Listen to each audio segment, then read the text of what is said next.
Georgianne, I'm on? Mhm. Okay. So, this one is God Sets Things Right. I didn't know how to do the title, so this is just the title I stuck on there. When I started the lessons with the women that Elisha ministered to, I was doing them separate. And what I didn't realize is that it was really like a puzzle. Basically, what I had is I was taking one piece.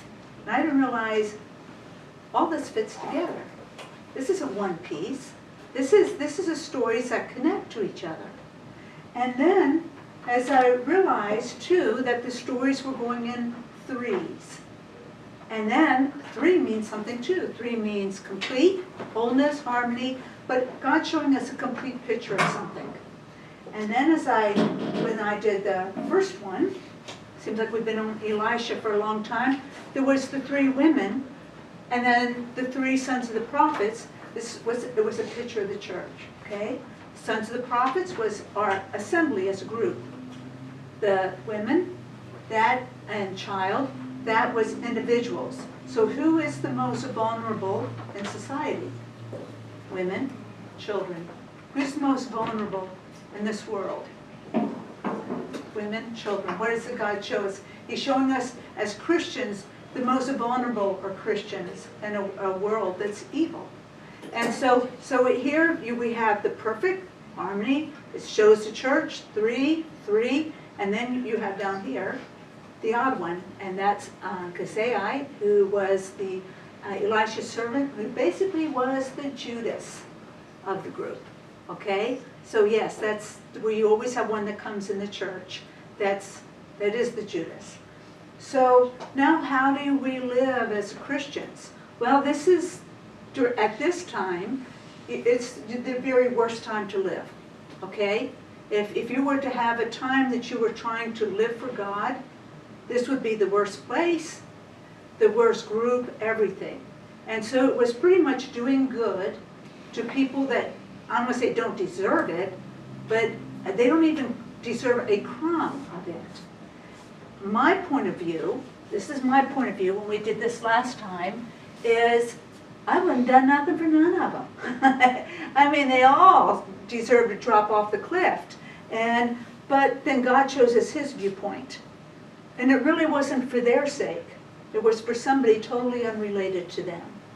And so what you have right here is then you have these 3 stories. Now, my viewpoint, it seems terribly unfair. Okay? It's kind of like somebody that's in debt and you have to keep bailing them out. Okay? You're doing good for somebody that not only is unthankful, doesn't care, doesn't repay, there's nothing for you, or benefit even for them. So why even bother? Okay? So, but I realize God is teaching us something here. And it's not like the New Testament, Old Testament, they're 2 separate. Actually, they kind of blend together.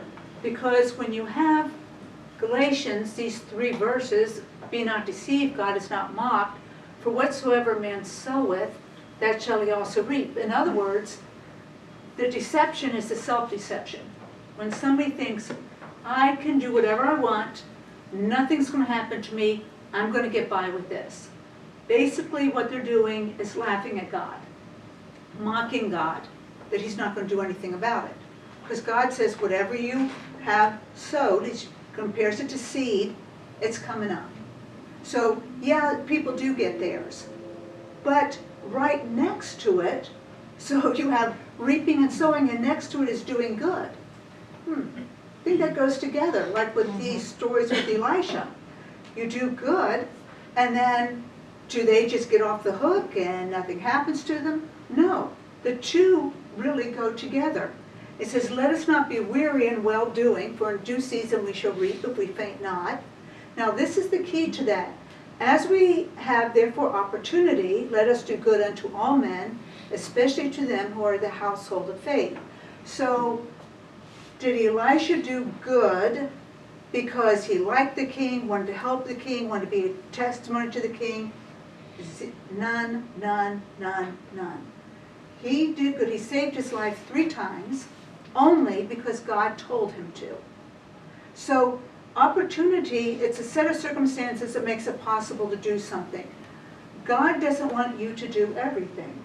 God doesn't want you to get involved in everything. Oh, so should I just do good for anybody that needs it, wants it, asks for it? No. This is the leading. The word opportunity means you're led of the Holy Spirit. Does the Holy Spirit tell you to do that?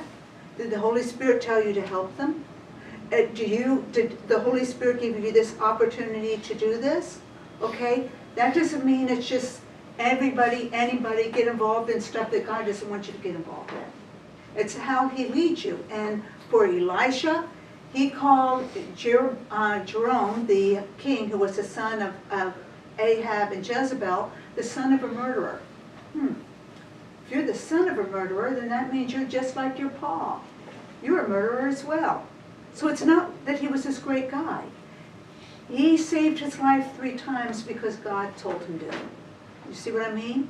So if God tells you to do good to somebody, even though they don't appreciate it, they don't acknowledge it, then you do that.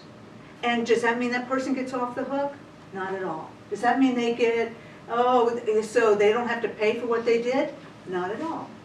Not at all. See, I had to realize God is showing me something, and I didn't think I saw these two as connected, and neither did I see these stories as connected. You see what I mean? Because God is basically, you have the church. Okay, now, how do I live as a Christian? And these are kind of like the basics of it. So, does God even the score? Yes, he does. Yes, he does. And it goes back, we're back into threes. Threes. We're seeing a complete picture. One is personal, the second is national, and the third is religious. So the first one is, here's this woman, the Shunammite woman. You remember from back the beginning, the church. She built the home for Elisha. Went to her home. She opened her home to him. The Bible calls her a great woman. So here's a woman who's done and done and done for people, and now she's going to lose everything. 0. Nothing. And then we have Ahab, and then Jezebel, and then, of course, religiously, you might say this is the cartel, this is the mafia. And so I'll start with the very first one, okay? The Shunammite woman and Elisha.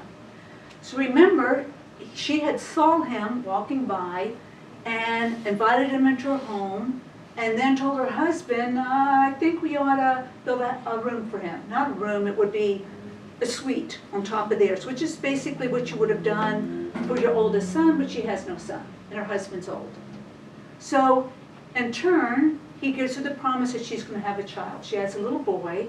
The little boy dies, and we know that Elisha comes, and then he's brought back to life. An amazing story. So God tells Elisha to go to her.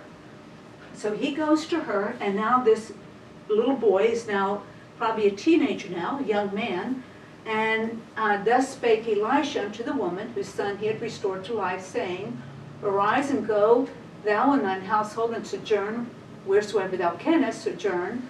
For the Lord hath called for a famine, and it shall come upon the land 7 years. Now remember, right before this, remember the king of Syria had surrounded the city, remember, and they were all starving.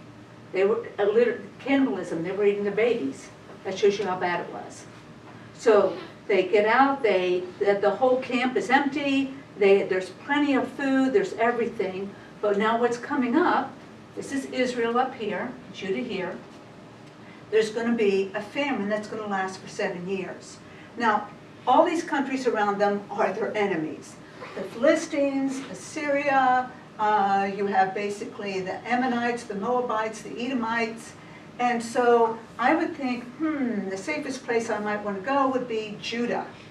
But no, she goes to down to the Philistines, which is curious to me, why she chose there. The Bible doesn't say why, but she did. She chose to sojourn and stay down there. So when she arose, this is her house.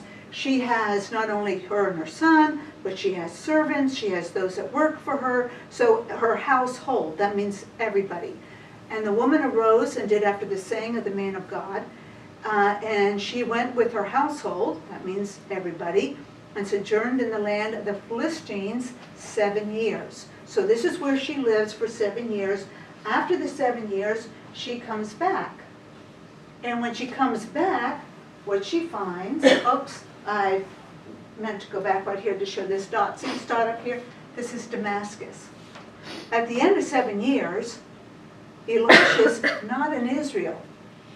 He's in Damascus. Why? The Bible doesn't tell us why. That's the Syrians are their enemy. The Syrians are who they've been fighting against. Why is he in Damascus?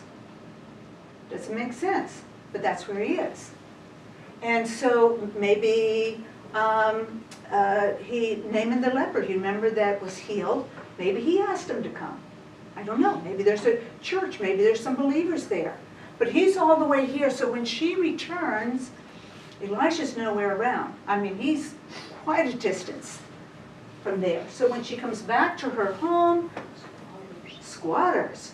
I mean, what did you expect when you were be gone for 7 years? They're all in there. I mean, the place is a wreck. They're living there. They're not moving out. You kidding me?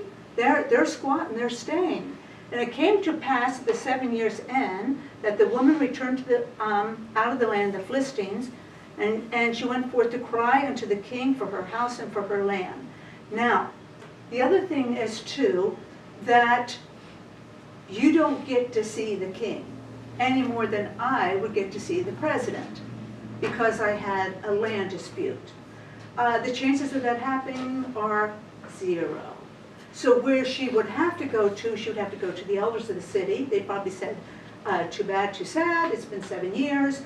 She would have gone to any officials. She would have gone as far as she could, and everybody's turning her down. It's like, yeah, you were gone, sorry, too bad, you abandoned the place. They have it, it's not yours anymore. So she decides to appeal and go to the king. Now, in order to go to the king, this is also a long process. The long process is that you have to see this official after this official after this official. Today, it would be, I would have to know somebody that knows somebody in the Biden administration who knew the chief of staff to allow me to get as far as the president. Other than that, ain't going to happen. And it's not going to happen for her to see the king. So she's going through all this. Elisha, she can't say, Elisha, you said you would see the king if I ever needed you for anything, but he's not around. He's gone. And she could have got really bitter and said, you know, I did what he said, I come back, look who's there. He's not around, you know what I mean? But instead she goes, now it's interesting, this 3 words, came to pass. That's why there's no throwaway words in the Bible. That means that it's a course of events that have been set in motion. In other words, think of it as a train that's left the track, left the station. Okay, it's left the station, it's headed that way. So God has set things in motion. Although it looks like this is terrible, this is, you know, I can't get them out of here. No, God has set things in motion for her, where she would be turned down, turned down, turned down, turned down, where she would have to go to the king. You see? So what happens is, and the king talked, oh, Kasai, what do you know? He's back in the picture here, that little weasel. How did he get this far to be in the king's court? Who knows? The Bible doesn't tell us. Kasai is a leper. Lepers aren't allowed to be in society. How on earth did he get in there? How did he hide his leprosy? How did he weasel his way in there? Who knows? But he did it. It came to pass. So he's there, and he's the servant of the man of God. And so the king's talking, and he says, okay, tell me, I pray thee, the great things that Elisha hath done. All right? So it's kind of like me saying, Reagan, tell me about your day. And Reagan's going, tick, tick, tick, tick, tick, tick, tick. And so what was it that you needed as she's talking? So am I really interested in what she has to say? No, really, you're boring. You know what I mean? So, not interested. So in other words, and again, it came to pass. It's like this train's moving. This course of events is set. So as he's talking to the king, what the king would do, his I would call chief of staff, but that, I don't know what would be the official name for those that allow somebody to come to the king. And he might be like, yeah, okay. So he's talking, so who's next? Okay, tell him to come on. And so then here comes this woman. And she's crying out while Kezai is talking, you know? And so came to pass, as he was telling the king how he would restore the dead body to life, that behold, that's an important word too, because it's like, look, see. The woman whose son he had restored to life cried to the king for her house and for her land. And Kezai said, my lord, O king, this is the woman, and this is her son, whom Elisha hath restored. And then it's like, oh, okay, Kezai, no, be quiet. Okay, I want to hear from her. So she tells the story. The king asked the woman, and she told him. So the king appointed her a certain officer. So I imagine this guy must have been, you know, the brute squad. And anyhow, saying, restore all that was hers and the fruits of the field since the day she left, even until now. What is the odds of that happening? Probably like winning the lotto 5 years in a row. It would have to be fixed because it could never happen. What is the odds of Kezai being in here? How did he hide his leprosy? Who knows? How did that little termite work his way in there? Who knows? And the fact that she got to come before the king, like that would never happen. And yet God, it came to pass, which goes to show when you do good, it may not be for that person's sake, it may be for others around it. At least that's what we saw with Elisha. Mm-hmm. Secondly, God will make it right. I don't know when he'll make it right. But if you try to force it and make it right, God will let you. If you let God make it right, he'll make it right. She got back her land. She got back the money that was lost and probably having to restore the place. And God made it right. God will make it right. So sometimes the thing is, if I do good, well then I'm sucker of the year. I mean, why would I do that? God is showing he will make it right. He will make it right. Now, here's the second thing. We're going into the second thing. Now, I got these arrows pointing every which way because I got to explain this, okay? Okay, so in Samaria, okay, this is the capital of Israel. Remember, Israel's been divided to Judah and Israel, okay? Ahab and Jezebel, they're basically the cartel. They're the mafia, basically, of all Israel.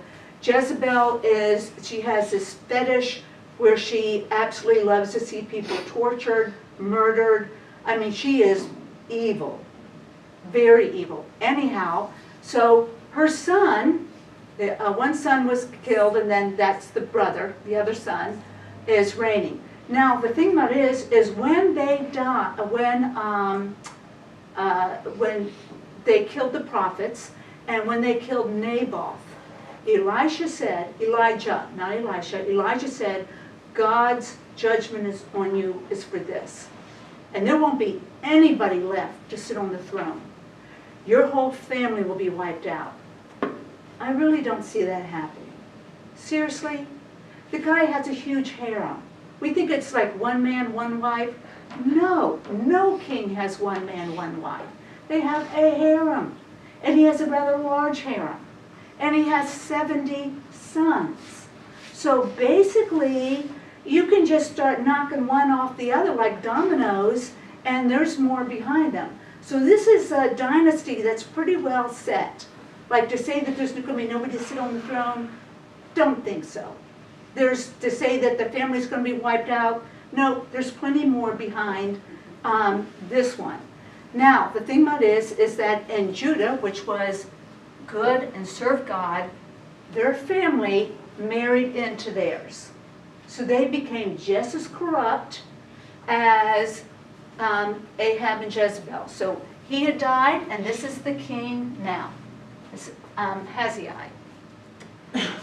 So here you have two of the same family.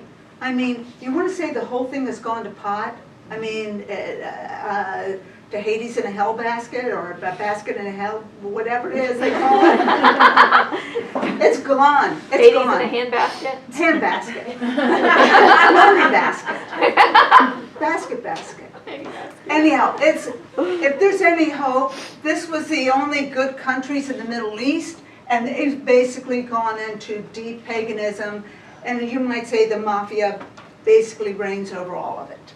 So this is gone. Now, here's their mortal enemy, Syria. And so Elisha happens to be there. Remember the king that went after him and surrounded the city? And of course then God's army was there, and then the other time when he surrounded the city and was starving them all out. Oh, this is that great guy, isn't he? He was very sick, ill, thought he was going to die. So somebody says, oh, you know, Elisha happens to be here in Damascus. Oh, good. Go ask the man of God if I'm going to live. You dirty scumbag. Who cares? I mean, that's nice. I want to kill you, murder you. Oh, by the way, am I going to live?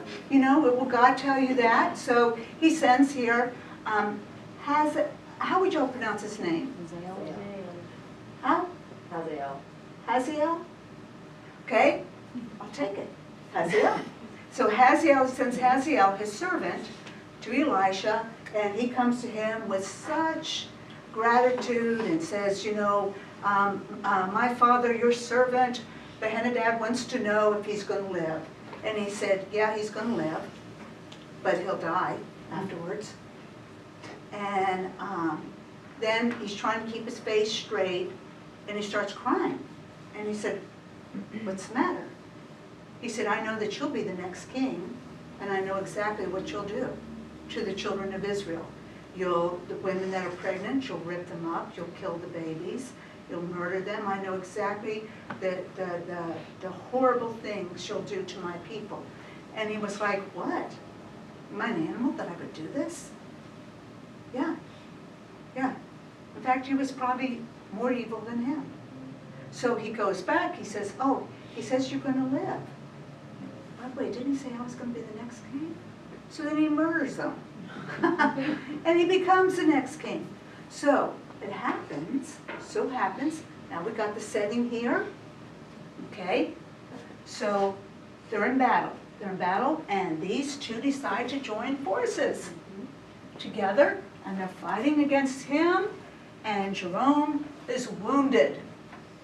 He's wounded, the army's scattered, everybody's gone, the Israelite army, they've lost badly. He goes back to Samaria to be healed of his wounds. His brother-in-law, Isaiah, comes up, and he's with him. The two of them are in Samaria. Okay? There's no army there to protect them. There's nobody around. They've gone back. His army's been dismissed. And so Elisha, I believe who's back in Israel by then, he says, and Elisha the prophet called one of the children of the prophets. Now that's interesting, because he could have said, hey, I should be doing this. I'm the top prophet. But he didn't. This is a man who totally did absolutely whatever God told him to do. And he called one of the children of the prophets and said unto them, look out there, for Jehu, and make him arise from among his brethren. Remember, people live in communities of family. And carry him to an inner chamber, and there take a box of oil and pour it on his head and say, thus saith the Lord, I have anointed thee king over Israel. Then open the door and flee, tarry not. So God's bringing the second one, that cartel, down. So what he does is he goes in there, and so a captain is over 50 men, and they're all sitting around, you might kind of think like in this terrace, all talking. And it says, and when he came, behold, the captains of the host were sitting. And he said, I have an errand for thee, O captain. well, they're all captains. And he said, Jehu said, unto which of all of us? And he said, to thee, O captain. And he arose and went into the house, and he poured the oil on his head and said, thus saith the Lord God of Israel, I have anointed thee king over the people of the Lord, even over Israel. And thou shalt smite the house of Ahab, thy master, that I may avenge the blood of my servants, the prophets, and the blood of all the servants of the Lord, at the hand of Jezebel. For the whole house of Ahab shall perish, and the dog shall eat Jezebel in the portion of Jezreel. There shall be none to bury her. And he opened the door and fled. Now you have to realize this has been 32 years. 32 years. So you can see the house of Ahab, they don't have anything to worry about. Yeah, Elisha said they would be destroyed, there wouldn't be one left. Hello, nothing's happened to them.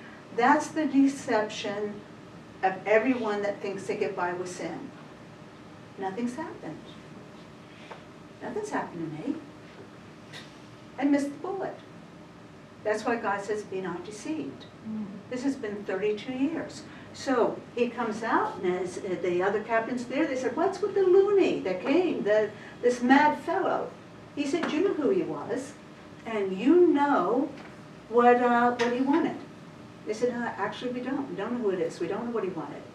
And then he told them. And they said, God save the king. They take off the robes. They do it down. This is our new king. Now remember, these are captains over 50. So when they follow him, that means their men are following as well. And so now, the God chose Jehu because he would do it. He would do it now. So he's in his chariot, and he's driving furiously towards Jezreel, where Jerome and Isaiah are. Anyhow, the watchman is looking out, and he says for the king, and he says he's in the tower of Jezreel, and he spied the company of Jehu as he came, and he says, I see a company. And the king says, take a horseman and send to meet him and say, it's a peace. And so this happens 3 times. In other words, the first one comes, he said, have you come in peace? And he said, what does the house to do with peace? Turn thee beside me. And so, and this happens 3 times. They don't return, they stay with Jehu. And then they said, well, who could this be? And the watchman said, he came even unto them, and cometh not again. And the driving is like the driving of Jehu. So in other words, this is what Jehu does. They recognize this. This is somebody that goes into battle furiously. He does exactly what he's told. He does it. So he comes, so finally the 2 kings say, we'll go out and meet them. We'll go see what Jehu wants. Obviously this is his captain. He doesn't feel a threat. So he goes out to meet him, and it came to pass when Jerome saw Jehu, he said, it's a peace, Jehu. And he said, what peace, as long as the whoredoms of thy mother Jezebel and her witchcrafts are so many? And Jerome turned his hands and fled and said to Isaiah, there is treachery, O Isaiah. And Jehu drew the bow with his full strength and smote Jerome between his arms, and the arrow went out of his heart and struck him down in his chariots.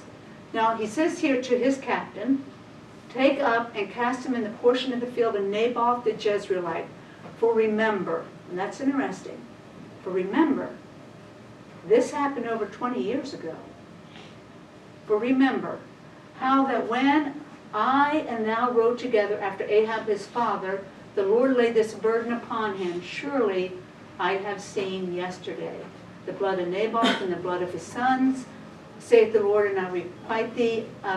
Plate means of this place, saith the Lord. Now therefore take and cast him into the plate of ground according to the word of the Lord.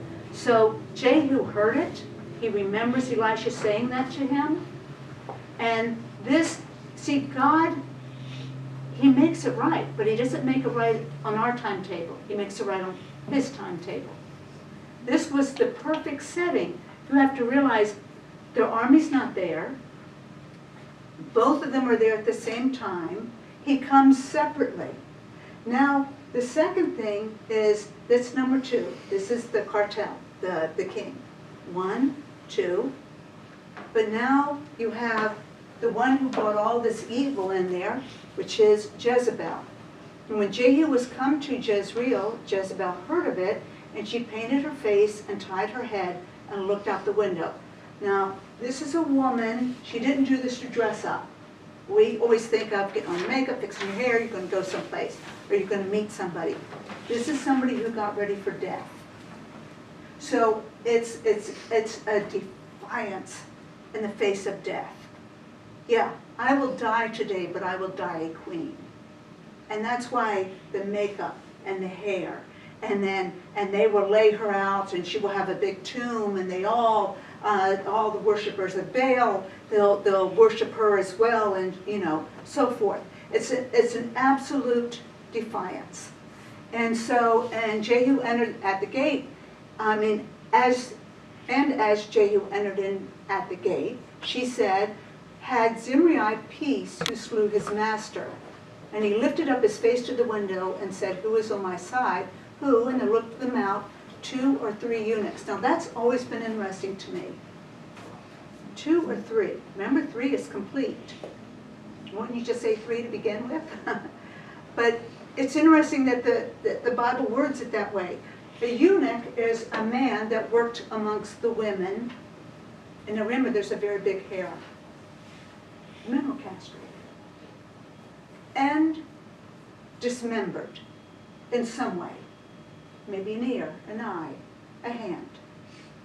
You made them humbled and humiliated and subservient in a cruel, very cruel way.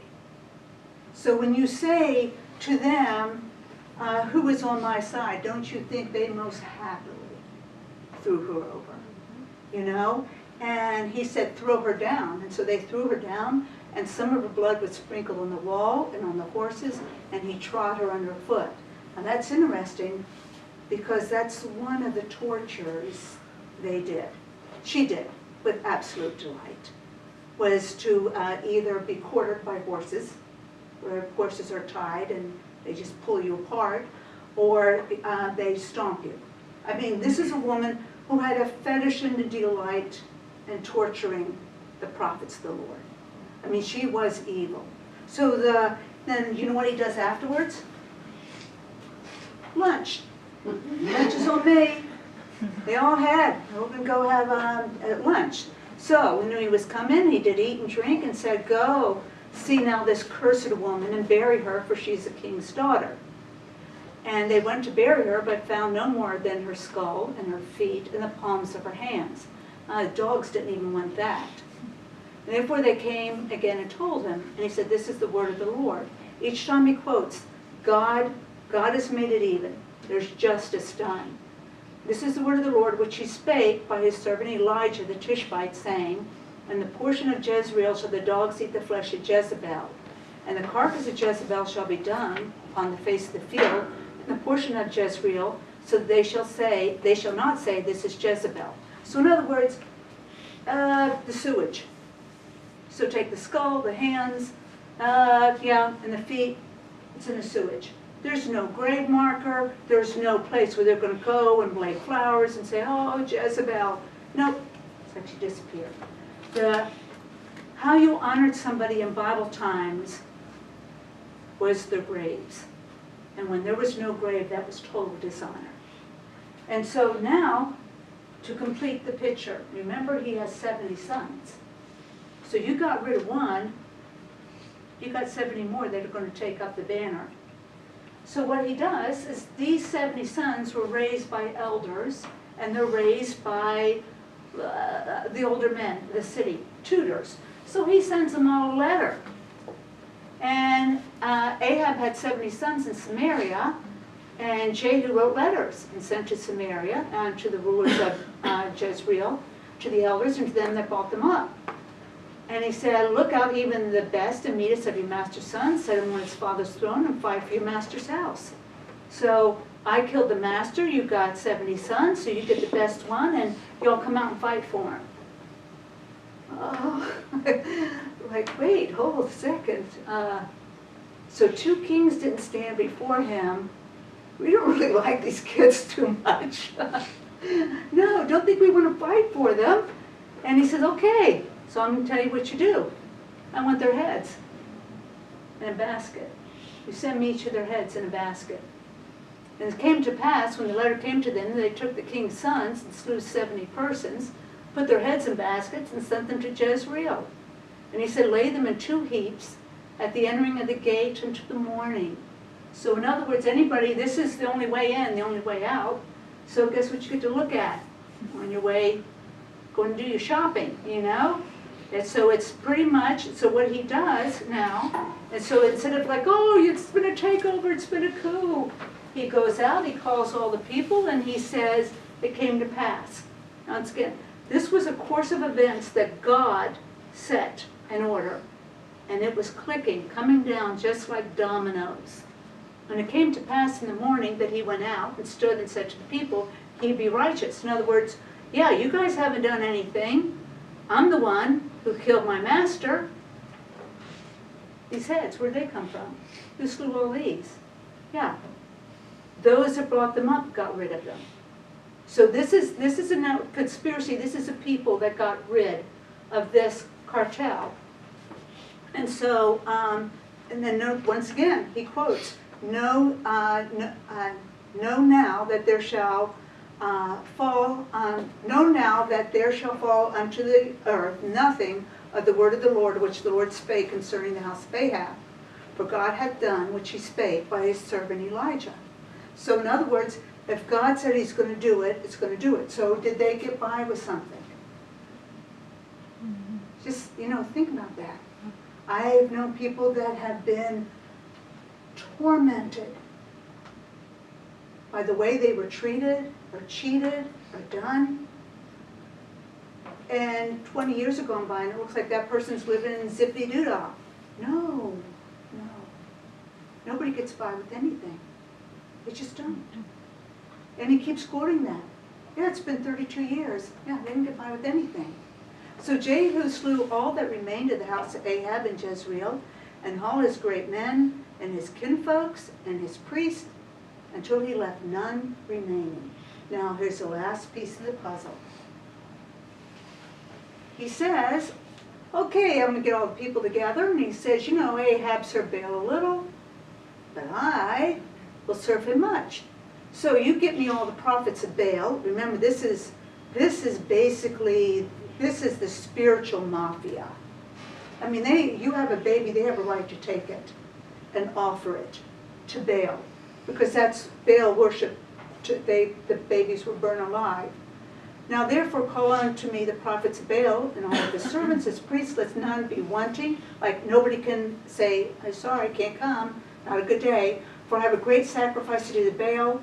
Whosoever shall be wanting, in other words, if they don't show up, he shall not live. But Jehu did it in subtlety. In other words, he was tricking them to the intent that he might destroy the worshipers of Baal. So what he did is he has this plan. Now, I did this of a city. This really wouldn't be, but just kind of to show you that in the city, the highest building, the biggest building, is given to idol worship. Okay? So whatever the temple to Baal looked like, I don't know. But anyhow, the thing about it is he said, send throughout Israel, and all the worshipers of Baal come. So this is throughout the entire nation there of Israel. So there was not a man left that came not, and they came to the house of Baal, and the house of Baal was full from one end to another. And he said to him that was over the vestry, that's over the garments, bring forth vestments for all worshipers of Baal, and he brought them forth vestments. So there was a certain robe, a cloth, something you wore when you went in to worship Baal. So he went to one of his men, one of his captains, and he says to the worshipers of Baal, because they won't know, who's here is a servant of the Lord and who's a Baal worshiper? Well, the Baal worshipers know. They know who's really not one of them. So he says to the Baal worshipers, search and look out that there be here with you none of the servants of the Lord, but worshipers of Baal only. So that means some of the servants of the Lord were afraid. if he worships Baal much, maybe I better go because, you know, I might be killed, so I'm going to pretend like I'm a worshiper of Baal. Well, the Baal worshipers were like, you're not one of us. Out. So they kicked everybody out that was not one of them, and they all had on those garments that identified them. So what he did is he had 80 men without, and he said, now, if you let anybody escape, you'll be killed. They'll live and you'll die for it. And he said to the guard and to the captains, go and slay them, let none come forth. And they smote them with the edge of the sword. And the guard and the captains cast them out, and they went out of the city of Baal. And they brought forth the images out of the house of Baal and burned them. And they brake down the image of Baal, and they brake down the house of Baal and made it a draught house unto this day, which sewage, basically. Thus Jehu destroyed Baal out of Israel. Complete. 1, 2, 3. There's justice.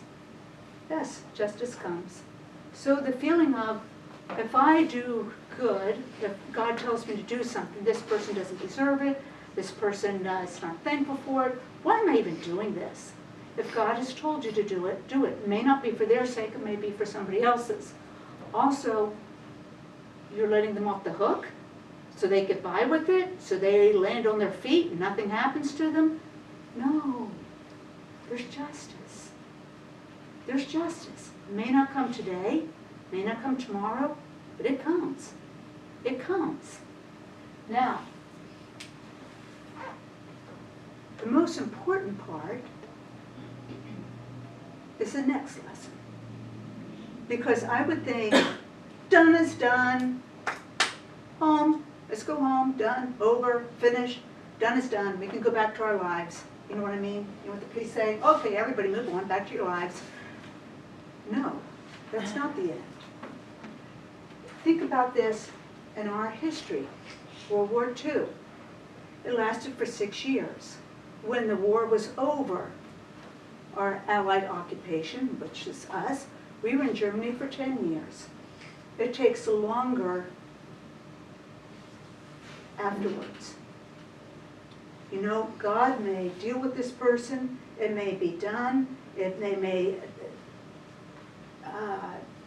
suffer the consequences. So is that over?